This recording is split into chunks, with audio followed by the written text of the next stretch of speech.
चुनाव आयोग उनका ही है, सब लोग, सारी जितनी भी संवैधानिक संस्थाएं हैं सब पर कब्जा है आज पार्टियों का।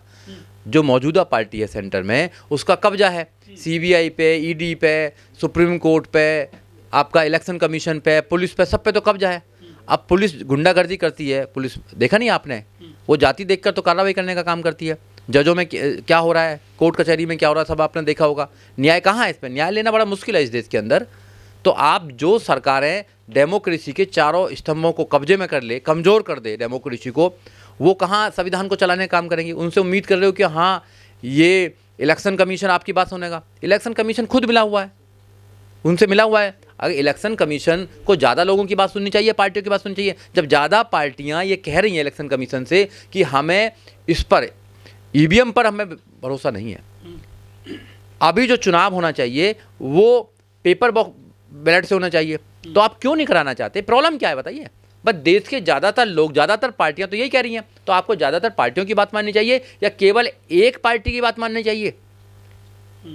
बट नेचुरल तो लॉ यही है कि अगर देश के ज़्यादातर लोग ईवीएम से खुश नहीं है तो ईवीएम को बदल देना चाहिए और जो पुराना सिस्टम है उसको अपनाना चाहिए, पूरे देश के अंदर है। या वीवीपैट लगाने चाहिए कि दोनों की बात होनी चाहिए। अगर ईवीएम की गिनती होती है तो जो पर्ची निकलती है उनकी भी गिनती होनी चाहिए, जब तो बात बनेगी। सर ईवीएम को लेकर ट्रांसपेरेंसी होनी चाहिए ना, ट्रांसपेरेंसी है ही नहीं। तो लोगों को लगता है कि जहां पर एक पार्टी के बहुत सारे सपोर्टर रहते हैं वहां भी उस पार्टी की वोट नहीं निकलती हैं, तो ये शक होता है कि ईवीएम में कुछ ना कुछ गड़बड़ है और कुछ मैनिपुलेट कर रखा है। कुछ लोग विरोध कर रहे हैं कि ईवीएम में गड़बड़ी होती है, लोग आंदोलन कर रहे हैं, प्रदर्शन कर रहे हैं। आप बीएसपी के कार्यकर्ता हैं, पदाधिकारी हैं दिल्ली में, क्या सोचते हैं ईवीएम को लेकर? देखिए, सबसे पहले ईवीएम का विरोध बहन कुमारी मायावती ने किया। बहुजन समाज पार्टी हमेशा से ईवीएम का विरोध करती आई है, लंबे समय से ईवीएम का विरोध किया है। पर अफसोस की बात यह है कि इस देश में जितने भी विपक्षी पार्टी हैं सब वो बैलेट पेपर से कराना चाहती हैं चुनाव। केवल बीजेपी एकमात्र ऐसी पार्टी है जो ईवीएम से कराना चाहती है, और कांग्रेस भी कुछ नहीं बोलती इसके लिए और अन्य पार्टी भी नहीं कुछ बोलती हैं इसके लिए, क्योंकि उनको पता है कि जब कांग्रेस थी तो कांग्रेस ने गड़बड़ करी होगी और अब बीजेपी है तो बीजेपी ने गड़बड़ करी होगी। तो इसलिए ईवीएम का मुद्दा पूरे देश में आज बहुत बड़े लेवल पर ये मतलब आवाज़ उसकी उठ रही है और लोग आंदोलित हो रहे हैं। तो ईवीएम ख़त्म होनी चाहिए। जिस देशों में ईवीएम बनी थी उन देशों में अब ईवीएम का कोई प्रयोग नहीं होता है, इसलिए भारत में भी ईवीएम का प्रयोग नहीं होना चाहिए। भारत में भी बैलेट बॉक्स जो है, जो पेपर वो है बैलेट है, उससे होना चाहिए, जब भी बात बन पाएगी। दूध का दूध पानी का पानी हो जाएगा।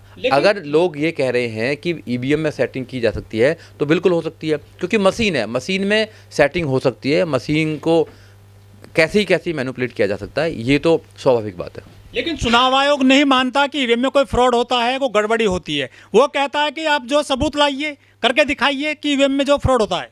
अरे भैया, चुनाव आयोग किसका है? ईवीएम को लेकर आम आदमी विरोध कर रहा है, जो सामाजिक संगठन है वो विरोध कर रहे हैं, लेकिन हमारे देश में हजारों पार्टियां हैं, हजारों नेता हैं, वो सड़क पर क्यों नहीं उतर रहे हैं ईवीएम के खिलाफ में? आपने आम आदमी को छोड़ दिया है, आप क्यों नहीं आ रहे हैं रोड पर? नहीं, आप बहन कुमारी मायावती के स्टेटमेंट देखिए।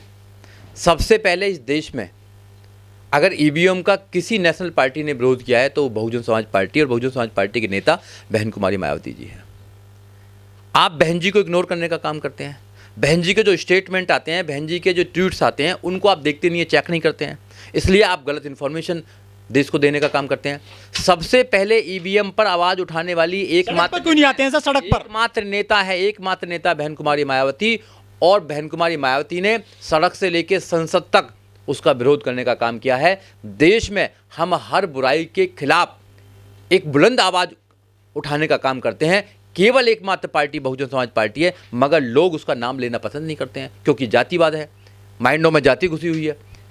जो पार्टी न्याय देना चाहती है, जो पार्टी शासन प्रशासन अनुशासन करती है देश के अंदर, जो पार्टी सत्ता में आती है जो उत्तर प्रदेश के अंदर, तो फ्री में बच्चों को एजुकेशन देने का काम करती है, जीरो बैलेंस पर यूनिवर्सिटी बनाने का काम करती है, हॉस्पिटल बनाने का काम करती है, बड़े बड़े रोड्स बनाने का काम करती है, एम्प्लॉयमेंट देने का काम करती है, और देश को, उत्तर प्रदेश को उत्तम प्रदेश बनाने का काम करती है, उसका कहीं कोई नाम नहीं है, उसका कोई मॉडल नहीं है। गौतम बुद्ध यूनिवर्सिटी बनाने का काम करती है, और दलितों के लिए, ओबीसी के लिए, मुस्लिमों के लिए तो कितने सारे काम करते हैं, कोई नाम लेने का काम नहीं है। ये जातिवाद नहीं तो क्या है जी, बताइए। हमने विरोध किया उसका ईवीएम का, हम आज भी विरोध करते हैं कि ईवीएम से चुनाव नहीं होना चाहिए। ईवीएम को हटाओ और पेपर बैलेट लेकर आओ, पेपर से कराओ। विपक्षी पार्टियां बहिष्कार क्यों नहीं करती हैं बैलेट उसका, ईवीएम का? अगर वो बैलेट पेपर से चुनाव चाहती हैं तो देखिए, लोकतंत्र में बहिष्कार करना कोई भी सॉल्यूशन नहीं है। लोकतंत्र में हमको अपनी आवाज़ उठानी चाहिए। अगर बहिष्कार कर देंगे तो आप तो पार्टी नहीं रहेंगे, फिर आपके जो लोग हैं वो कहीं ना कहीं तो वोट डालेंगे। अगर आपने इलेक्शन का बहिष्कार कर दिया, आप इलेक्शन नहीं लड़ेंगे, तो आपके जो वोटर्स हैं वो तो कहीं ना कहीं चले जाएंगे, वो तो कहीं ना कहीं वोट करेंगे। उनको थोड़ी पता है कि भाई कोई मशीन में भी कोई प्रॉब्लम हो सकती है, उनको नहीं पता ना। तो इसलिए वो तो चाहते ही हैं कि हम बहिष्कार कर दें, हम चुनाव ही न लड़ें। हम क्यों राजा बनने की होड़ में आ गए हैं? धन्य माननीय काशीराम साहब, बाबा साहब डॉक्टर अंबेडकर, जिन्होंने वोटिंग का अधिकार कर दिया। नहीं तो उनके बुजुर्ग तो कह रहे थे कि इनको वोटिंग का अधिकार नहीं मिलना चाहिए। वोटिंग का अधिकार केवल मात्र 3 प्रकार के लोगों को मिलना चाहिए, जिन पर जमीन है, जो BA पास हैं, जो टैक्स देते हैं। पर बाबा साहब डॉक्टर अंबेडकर ने कहा नहीं, वोटिंग का अधिकार सबको मिलना चाहिए जो 21 साल का हो। तो आज कहाँ सत्ता में आ रहे हैं सर आप?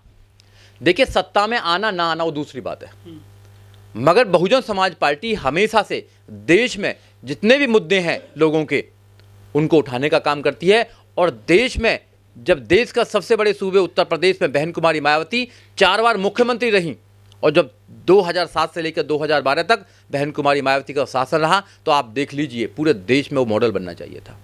मगर जाति जो है ना, घृणा, जो जाति घृणा है, वो इतनी ज़्यादा अंदर तक कूट के भरी हुई है कि बहुजन समाज पार्टी और बहुजन समाज पार्टी के नेताओं को कोई देश में स्थापित नहीं करना चाहता है। क्यों नहीं करना चाहता है? क्योंकि वो लोगों को न्याय देंगे, लोगों को रोजगार देंगे, लोगों को एजुकेशन देंगे, सबको समान करने का काम करेंगे, संविधान को लागू करने का काम करेंगे। इसलिए लोग चालाकी से षड्यंत्र करके बहुजन समाज पार्टी को मीडिया के माध्यम से, लोगों के माध्यम से ये दिखाना चाहते हैं कि कमज़ोर है। मगर मैं आपके चैनल के माध्यम से बताना चाहता हूँ, बहुजन समाज पार्टी देश के तीसरे नंबर की नेशनल लेवल की पार्टी है। 10 मेंबर ऑफ पार्लियामेंट हैं, 1 राज्यसभा के मेंबर ऑफ पार्लियामेंट हैं, और हम 4 करोड़ से ज़्यादा वोट और सपोर्ट है। पूरे देश में बहुजन समाज पार्टी चुनाव लड़ती है, और जो पूरे देश में चुनाव लड़ती हो उस पार्टी को तुम कमज़ोर पार्टी कहने का काम करते हो।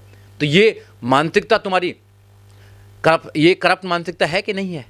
तुम लोग इस देश के गरीब गुरबे लोगों को, जो बहुजन समाज पार्टी जिनका रिप्रेजेंटेशन करती है, उनके दिमाग में गलतफहमी डालने का काम करते हो नहीं करते हो? उनको भ्रमित करने का काम करते हो नहीं करते? ये भ्रमित करने का काम करते हैं। इसलिए मैं आपके चैनल के माध्यम से मैं कहना चाहता हूं, आपको भ्रमित होने की जरूरत नहीं है। बहुजन समाज पार्टी को पढ़िए, बहुजन समाज पार्टी के कैडर को देखिए, मान्यवर काशीराम साहब के उस विजन को देखिए जो आपको राजा बनाने का काम करता है। ईवीएम का विरोध केवल बहुजन दलित ही कर रहा है, सवर्ण क्लास के लोग तो नहीं कर रहे हैं।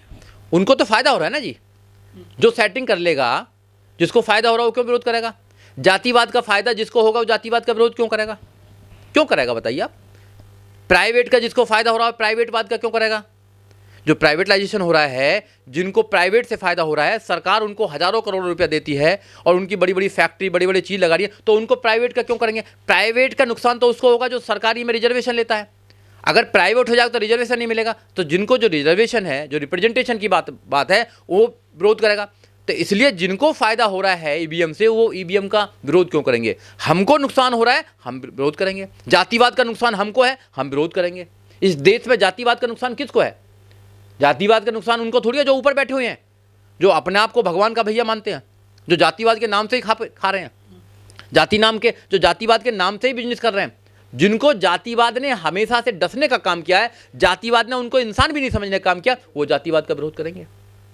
परेशानी जिसको है वो परेशानी का विरोध करेगी ना, और जो परेशानी कर रहा है, दे रहा है, वो क्यों विरोध करेगा? कातिल जो है, जो तो कातिल है, वो क्यों न्याय की बात करेगा? जिसका कत्ल हुआ है वो न्याय की बात करेगा ना, वो न्याय मांगेगा। बहुजन चिंतक कहते हैं कि यदि ईवीएम नहीं हटी तो बहुजन दलित कभी सत्ता में नहीं आ पाएंगे, ये गारंटी है। देखिए, हमेशा सत्ता में कोई बना नहीं रहना चाहता, कोई नहीं रहेगा बना। जो लोग, बड़े बड़े लोगों को ये गुमान था कि वो जीवन भर यहीं रहेंगे, मगर सब चले गए यहाँ से, तो ये सिस्टम भी चेंज होगा, देश के लोग जागरूक होंगे। हम पूरी कोशिश कर रहे हैं कि बहुजनों को जगाने का काम करें। जिस दिन बहुजन आंदोलित हो जाएगा, बाबा साहब डॉक्टर अम्बेडकर को अपना नेता मान लेगा, बाबा साहब डॉक्टर अम्बेडकर की सोच को अपने घर में स्थापित कर लेगा, बहन कुमारी मायावती को अपना नेशनल लीडर मान लेगा, बहुजन समाज पार्टी को अपनी पार्टी मान लेगा, हाथी को अपना चुनाव चिन्ह मान लेगा, नीले झंडे को अपना झंडा मान लेगा, उस दिन देश में क्रांति आ जाएगी और बहुजन समाज पार्टी की सत्ता स्थापित हो जाएगी देश के अंदर।